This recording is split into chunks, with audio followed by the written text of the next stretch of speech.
Hey, Mitch. What's up, Keith? How are you? I'm doing quite well. Well, good, man. Good. So we are wrapping up our For Heaven's Sake Three-part series. Three-part series. The trifecta.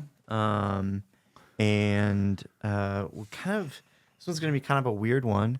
Aren't they all? Yeah, they are kind of weird. Well, it's the host, not the content. That's what I say. That's what I just said. It was plural. Just making sure that was plural and not singular, because then I was going to ask you which one of us is the... Anyway, I'm just saying, it's not the content. It's the personalities. Oh, okay. Content's great. I assume, probably. So we're kind of just saying the kind folks are here for the personalities. That's true, why. That's That's true. why And you the listen. smooth That's why you voices. keep coming back. The smooth voices. buttery voices.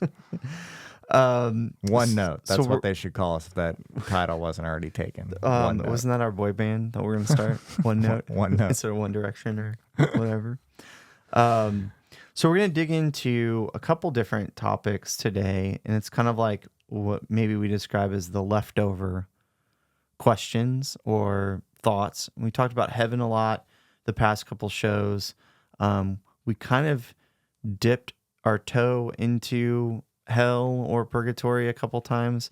So maybe we'll dive a little deeper into that in our thoughts. Yeah, hopefully it didn't get burned. And but I wanna start off with this, and we may wildly agree or wildly disagree. But there's a saying that all good dogs go to heaven. So what are your thoughts about animals in heaven? Well, I don't have an opinion. You don't? No. You can talk about Don't. Wesley's opinion. Well, John Wesley did believe that all animals had that opportunity for perfection in the new heaven and the new earth. That's great. And I it's think biblically based. Sure, I think you probably can get into some sentient being conversations, like what about the fish? I think you could get into just like some space concerns. Like, like, I don't know, man, if every cow ever was still around, like the new earth better be a bajillion times bigger. That's good. That we Hopefully can it is. also see heaven from earth, right? So Right. like, heaven's got to be really big. Yeah. Just like if, all souls, if there is a spatialness to it, you're gonna need a lot of space. Yeah. Not saying that that's far from it, saying that that's not possible. Just part of the thing to think about. See, I think you and I will align on this. I think there will be animals in heaven. I'm not sure if Every single one of them. every single pet that you've ever owned and loved will be in heaven.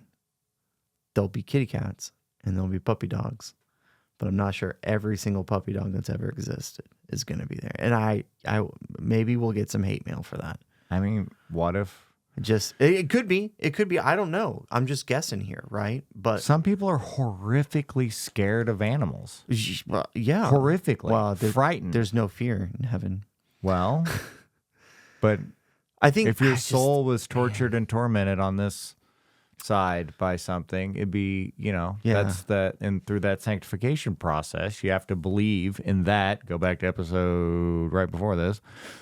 You have to believe in that perfection sanctification process of transformation so that all those things can coexist. Yeah, and the lion will lay down with the lamb. The lion will lay down with the lamb. And there was like 3 different examples of where animals will, I don't want to say get along in heaven, but there's no need for them to consume. There's not a food chain? There's not a food chain. And you can totally correct me if I'm wrong, because I'm just a lay person here. But like, isn't there no... I can't remember if it says there's no ocean or the ocean will be swallowed, or like that. Basically, it references that there may not be any water in heaven. Like it's all land, I'm pretty sure it's in there somewhere. I'd have to look it up in Revelation. I should have done that before. before I just made this wild statement? I don't know. So maybe fish won't be there. Or maybe they'll be just walking on the land. I just think it's the fact that we call it Earth. Earth is stupid. It should be called ocean. What? Think about that. Or maybe maybe we shouldn't call dirt Earth. Well, I'm just saying. And that just took your argument out because, No, just go through the etymology of it. I think it has something to do with terra firma. Like we're just dealing with ocean. Welcome to Planet Ocean. Right? Well, now I don't know. Now I have to go back to, because square foot coverage, yes, there's more water than land, right? But do you account for the third dimension of depth as well? Like if you took all the earth out of Earth and you balled it up, and you took all the water and you balled it up, which ball's bigger? Well, what are you classifying as Earth? You taking all the molten metals at the center? So Earth. You're getting past the mantle and all that, not just... Yeah, but a lot of that's, I'm talking, if the ocean is 1,000, 2,000 feet or whatever, 20,000 feet deep, okay? 20,000 leagues. Leagues? Under Okay, the I sea, see where you okay? got that number. At some point, you hit Earth again. Correct. But it may be very thin until you're That's through, what I'm saying. until you're through to the mantle. That's what I'm saying. So I think personally, if you looked at all the solidness of Earth versus all the liquidness of Earth, and I look at liquid molten I look at core the get to liquid- be does that yes. get to be water? no, Well then no, you're just this is stupid. because I'm Welcome- making up this question. Welcome to the layman's term geology podcast, everybody. Where Horrible science. we talk about bad science to go with other things. My school might take back my biology degree. That I have never taken. That's funny though. I don't think I've taken a geology class since I have high taken a school geology class. Or I can identify lots of different rocks junior high and minerals. Anyway. So anyway, animals in the afterlife. Sure, whatever, man. I think anything goes. Does not affect. There would be some people like, man, if my cat's not there, it's not heaven. Well, whatever. I've had some. Now I think that just narrows your view of possibility. I'm not an animal hater. I've had pets. I've had very loved, endearing pets my whole life. Loved a bunch of them, right? Maybe, yeah. It's not a deal breaker for me if they're not in heaven. Yeah, me neither. But, maybe... Not a deal breaker. Maybe it's just super crazy awesome and cool, and you're like He-Man riding Thundercat, just like... That would be kind of fun. Maybe that's cool too. I don't know. Yeah, what if there's dinosaurs? Yeah. T-Rex roaming around. But is that really heaven for T-Rex if you can't eat anything? He doesn't want to. I know. The T-Rex will lay with whatever other predecessor of chickens there were. Other dinosaurs. All right. So now that we had some fun. Brachiosaurus. Now that we had some fun, let's get into a meaty question that you and I wildly disagree on. Hit me. We have a loving God, right? Agreed. All loving. Check. How can you reconcile that thought that he's all loving and the existence of hell? And what is your view in general of hell? Well, it's a separation from unity with God. Okay. In the afterlife. Yep. That your obstinate soul is preventing you from the unity of God wants you, all of you, everyone, in relationship via your free will. Okay. And your obstinance and prideful refusal to participate kind of breaks his heart a little bit. Yeah, I would agree. But also not going to force you to come to the dinner table against your will. So, hell is a separation that your pride won't let you out of. Okay. Ish, in a roundabout way, in the simplest layman's term version, I can put it. Yeah. And it probably becomes very personal hell for you because it doesn't get more personal than being separated from pure love and joy because of your own obstinance. Now, so do you But I'm a very like, obstinate person, so I think I fully understand a lot of that you are obstinate. prideful disobedience. Are you so would you say then that all souls that we said last episode, if you haven't listened to last episode, you really should, because we're gonna rely on it a lot. That all souls have to go through a sanctification process before they can be in full unity with God, right? Do you think that continued sanctification happens on the other side of life? what I'm saying I is, say it's fully possible. if you die, If full sanctification let's has just to say- happen on this side, it's gonna be a pretty small crowd. yeah, no, you die. I personally think you go to some kind of purgatory state. That's kind of the idea. Intermediate. Intermediate. Purgatory is like an intermediate state. But by your definition, are you saying that there is no hell? You just stay in purgatory because you can't go through that process until you get out of your own way. You get out of your own obstinance, right? So do you just stay in purgatory, or at some point is your soul so resistant to the process that then it goes to some kind of hell because it'll never be able to be sanctified? I would think, and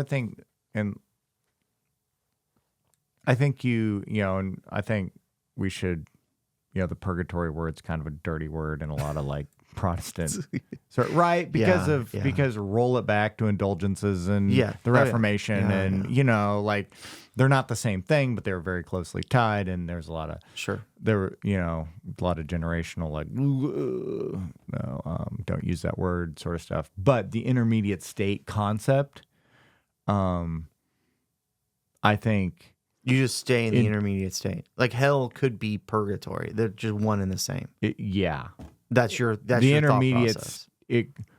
What could be more hellish than perpetually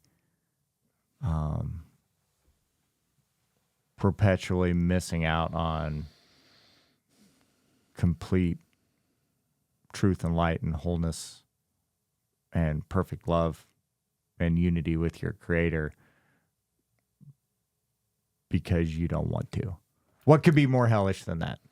Yeah. I don't know. I look at from a biblical standpoint, and what like really kind of messes with me a little bit is that when Jesus died, right, in the 3 days that he was dead before he was resurrected, it talks about him preaching in hell, right, and saving souls from hell.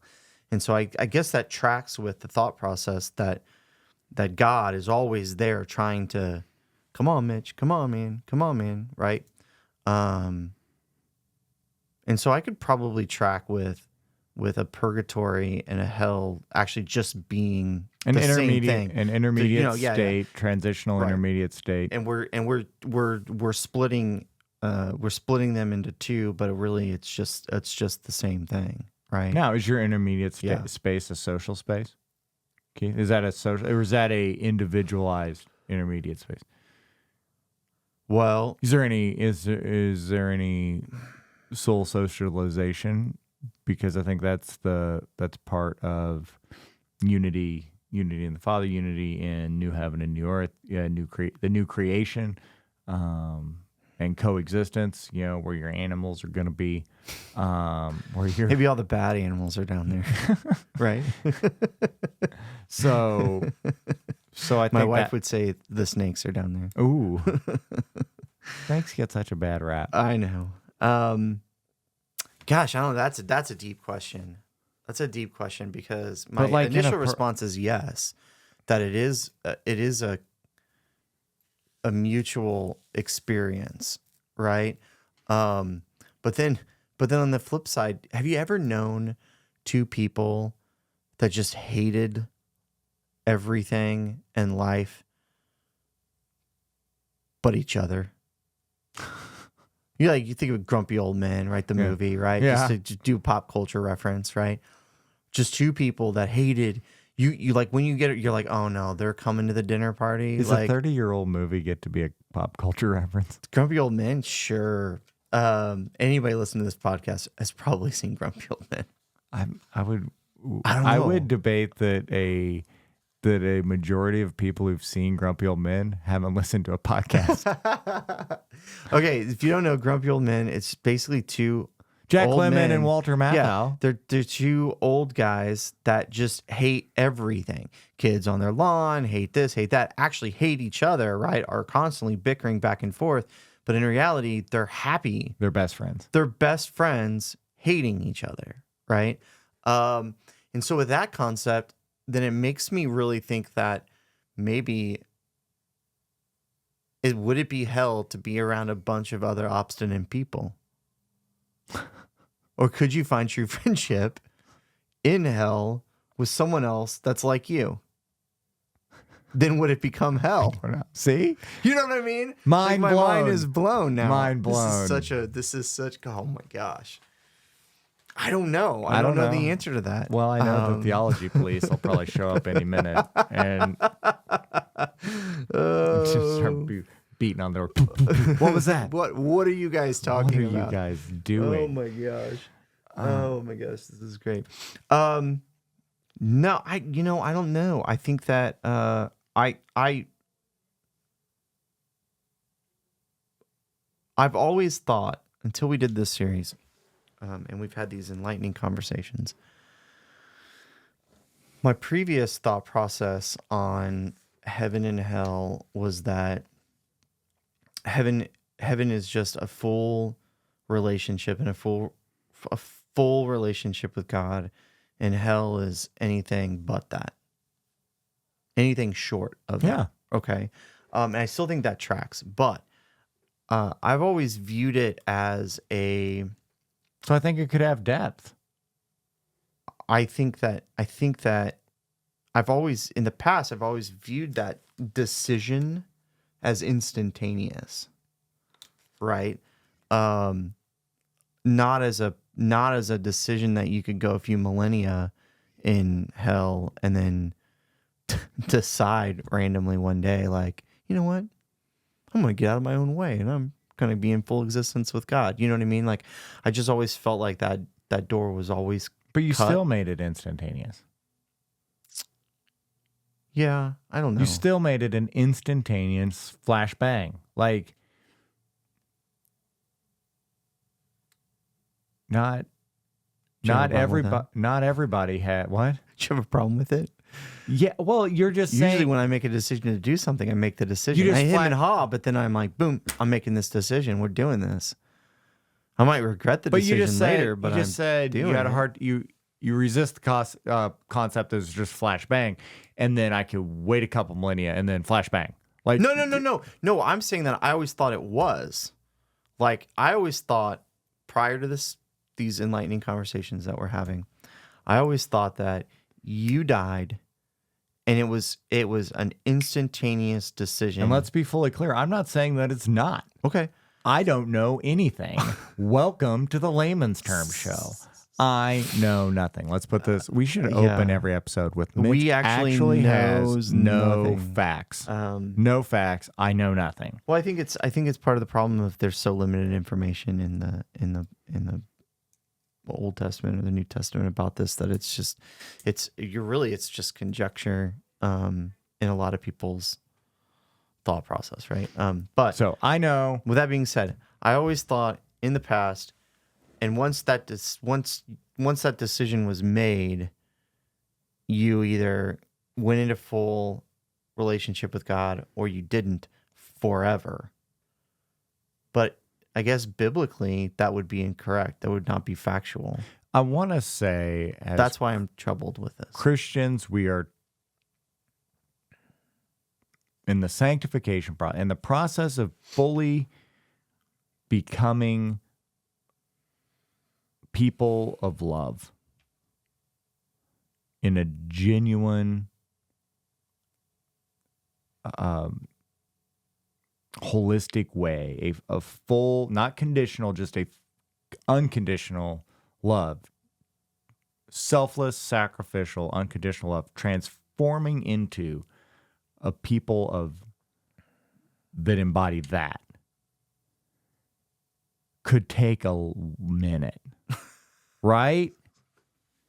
And if I'm more loving, more selfless, less selfish, more Christ-like than I was 20 years ago, that goes to say I could be and have a potential to be more Christ-like 20 years from now than I am today. I can keep progressing in an aspiration to live into who I believe I was created to be. Mm-hmm. And that process doesn't have to stop with my final breath of life on this earth, but can continue and actually could be freed to continue to perfection afterwards. And if allowed to continue to be freed to that perfection, could be therefore unified with my Creator, fully transformed into a being of perfect love potential.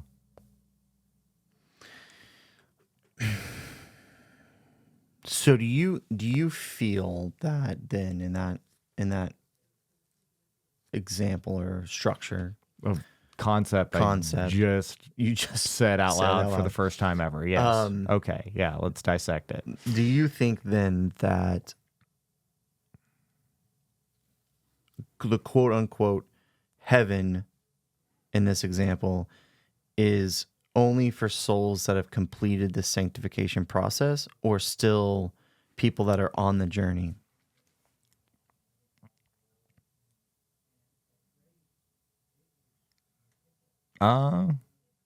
AKA, and the sub question. I think it is. The sub question. Have you arrived? The right? sub-question is, And you're not. Can there still be lying in heaven?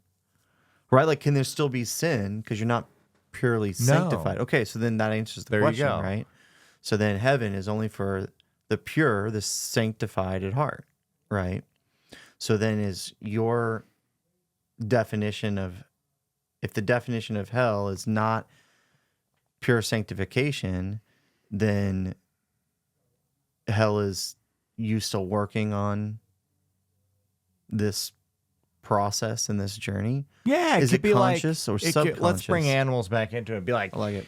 Be like, this is theoretical. Keith has never kicked a dog. I'm going to open this. I've actually never kicked a dog. I did jump over a dog once and accidentally hit it with your foot. I did not. In the head. My mom was very upset because I could have accidentally hit it. I could have.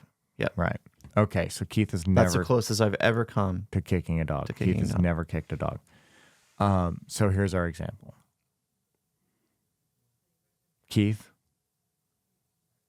it's post-mortem. Your soul is tracking here along this path, and it's like, man, Keith's soul, remember like kicking that dog, and you were just like, man, that felt good.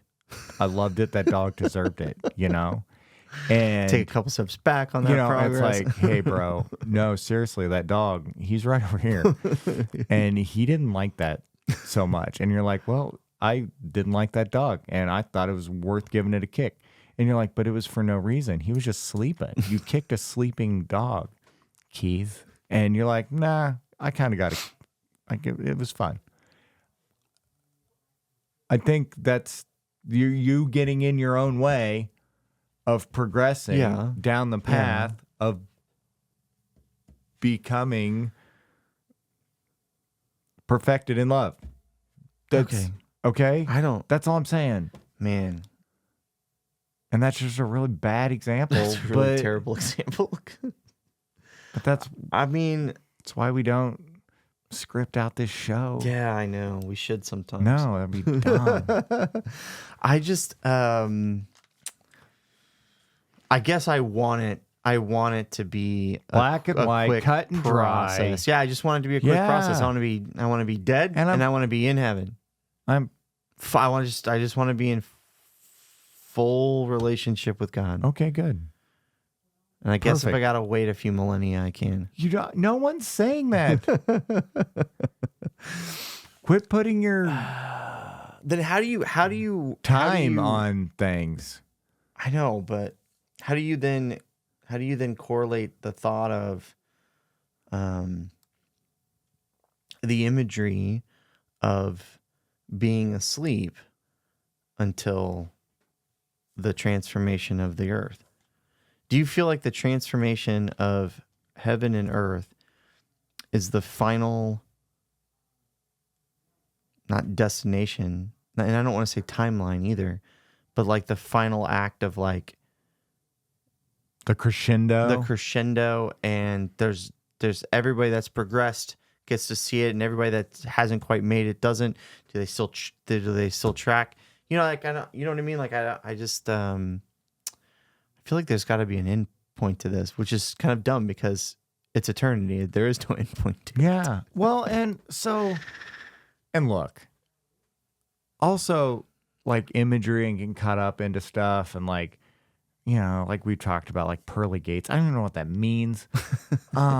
Like gates that are made of pearls. I don't know. Whenever we get shine. Brand new, but like honestly, like the little thing, the little grain of sand inside a clam, or oyster. Is it an oyster or clam? Oyster, clam, either one. Maybe both. Oyster. Who cares?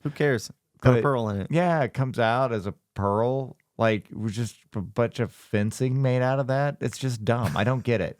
Right? It's fancy. Yeah, like they can't make it out of ivory. Yeah, that'd be horrible. That would be terrible. But and it's like a reminder of how irritating, because the pearl's only made from the irritation of the oyster, right? Yeah, like we call a brand new baseball. We haven't talked about baseball in a while. You take a brand new baseball out of its wrapper. It's called a pearl. It's a pearl. Because it's untouched. Ooh, look at that pearl. Okay. Right. All right. She's a beaut, Clark. Anyway, where were you even going with this? Well, I was thinking of your new pearly gate thing or what? Yeah, your timeline. I know. I just want a timeline. I don't know. This is like earthly concepts that you're trying to apply to a non-earthly. Yeah, I know where I was going with this. It's like a lot of the imagery, like some of the imagery we have, like the revelations were revealed in a way that could be understood, fathomed. By simple minds like us. No, by those they're being revealed to. Yeah. So like when the new heaven, the new earth Simple comes in, minds. I saw a new Jerusalem coming down, right? Like, look, man, that was revealed in a way that could be articulated. I don't necessarily ascribe to the thought that heaven is going to be a first century stone block version of the desert city of Jerusalem, as it was. But you're not saying no. First century. You're not saying AD. You're not saying no, though. You're just saying you don't think. No, so. I'm not saying it's not. I'm just. Would it be weird to go back, like to be in heaven and everything's like first century again? Would that be Yeah. because we never experienced it? And you know how weird it would be for people from 10,000 years before that? Whoa, it's the future. Or how about And then 10,000 years after from it, now? I know. Right? They're You know, like, and they're whoa. like flying around spacecrafts and they're like, wait, we went back No. to this? Nope. Yeah, this is it, man. It's like, yeah, the good old back in my day. Togas and sandals. Togas and sandals. I wouldn't mind some togas. I like sandals. I'm a big fan of sandals. Long hair. All right. We should end the podcast arguing about why you should never go anywhere in open-toed shoes. Oh, what are you talking about? I love sandals. Actually, my first thing to do when I go into somebody's house is to take my shoes off. That's fine. That's fine. Sandals make that easier. Unfine. How did you get to said person's house? Did you walk In my there? car.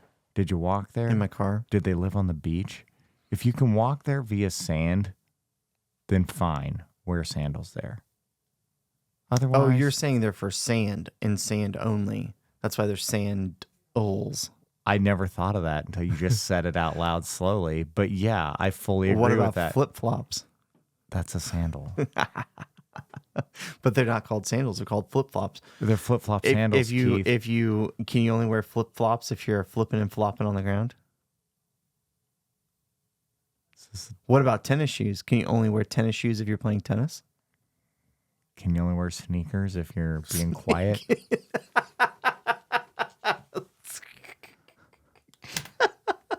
Can you only wear dress shoes if you're in a dress? I'm just saying. As I'm destroying all of the your- kids would say, cover up them dogs. Cover up them dogs. You know, Is that what they say? I don't know. They call your feet dogs. But I've heard slides are popular. Now they wear socks with their slides. Are you okay with that? No, you just need to be prepared to participate in life. And you can't do that in sandals? No, not fully. That's all I'm saying. Let me give you a really great example of why sandals are okay in one specific place that's not the sand. When I take Piper to Taekwondo class, every now and then, and you don't know, it's not pre like determined, right? But every now and then they're like, parents, we need you out here, right? Because you're going to do a stretch or something and help your kid out, right? They just don't have enough instructors there or whatever. Okay. I can't wear You can't shoes. untie your shoes? I can't wear shoes on the mat. You can't untie your It shoes? takes me way too long to take my shoes You've never... off. It takes me like 3 Like, seconds to slip them sandals you off. Boom, serious? on the mat. Like laces befuddle you? Like, Befuddle. like you're... Do you need Velcro? What size shoe do you have? Well, maybe some listeners will... 11. Keith would Sometimes 10 like and a half, Keith would like depending. some good Velcro Light up. 11s. A light up. When you walk, they light up too. Velcro size 11 men's Velcro so that Oh, this is terrible. he doesn't have to wear sandals when he needs to quickly escape his shoes. But what if you like quickly needed to do anything else and you were in sandals? I I'd don't flip know. them off. Run from a dog. I'd flip them off So and run. I think I give full rights and permission to sandal wearing to people who have calloused their feet in such a way that they would just as soon be barefoot throughout all of life. Like that guy who runs the marathons barefoot. That dude doesn't matter. Wear sandals, don't care. What was that guy's name that You can on take the off and run. on the adventure show that didn't wear socks or shoes Yeah. for like his whole life, like since college or Yeah. pre-college. He That's never fine. wore them, and he would always say that his feet were so used to it, like he could walk on rocks, he didn't feel it. Doesn't you know? feel it? That's great. They made him one time where they did like a winter. It was like the middle of winter somewhere. It was heavy snow, and the producers were like, you have to wear something on your feet. Like it's your feet, you're just gonna get cold, you know, because he naturally lived in like Arizona or something where it was always warm, and he buckled and he wore socks, but not shoes. So you're okay with him wearing sandals though? Yeah, because he's prepared. Like, have you ever tried to just go in a dead sprint in flip-flops? Yes. Doesn't work. Then you don't hit top speed. Then have you ever sprinted barefoot? I Yes. can't do it. Yes. I can't do it. My I'm going feet, to end this with a story. my feet can't handle it I'm gonna end this because with I a haven't story. trained them. My parents' house in Kansas, the backyard is a great backyard. Pretty much nice and flat, right? Okay. And then it drops off like bloop down, probably 100 feet. Okay, pretty rapid, sharp decline. Bunch of trees, bunch of little bushes down there, and then beyond that is like a walking trail, right? Okay, so just got some rocks that kind of mark the end, so you can see it. So it's not just grass and then nothing, right? So you got some rock and then trees and over the you're edge. over the edge. Okay, we were there Easter one year celebrating. And there, those big bouncy balls that you can just kick, big old kickball, bouncy ball, right? And the kids were playing with it. And I think it was Piper when she was younger. Penny kicks this ball and the wind catches it. And Piper starts to chase after this ball as it's about to go down this steep, thing. Well, I'm at their house. I'm barefoot, of course, because I've taken my shoes off. And I'm sitting in a chair, and I'm probably 75 yards from this ball in action. And I got up and I ran and I tracked that ball down and stopped Piper in a matter of seconds. I think in life, running is about motivation.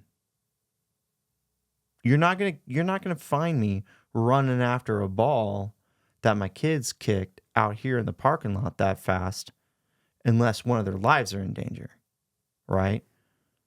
And I think it's about motivation. And so I think if a dog was chasing you and you're barefoot, you'd reach top speed. You'd reach a speed you've never reached before. And I'm just saying, if you would have been 2 seconds too late and she would have went right over the edge with that ball, you would have been like, wish I'd had shoes on.